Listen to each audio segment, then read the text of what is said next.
من واظب على هذا الدعاء 4 مرات بعد صلاة الجمعة لا تمر عليه جمعة إلا وقد أغناه الله من واسع فضله وفرج كربه وزاد رزقه عن حوائجه.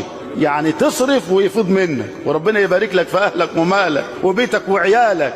يلا الدعاء ده بيقول إيه بقى؟ قولوا ورايا اللهم، لا قولوا ورايا بجد، اللهم يا غني يا حميد يا مبدئ يا معيد يا رحيم يا ودود أغنني بحلالك عن حرامك واكفني بفضلك عمن سواك.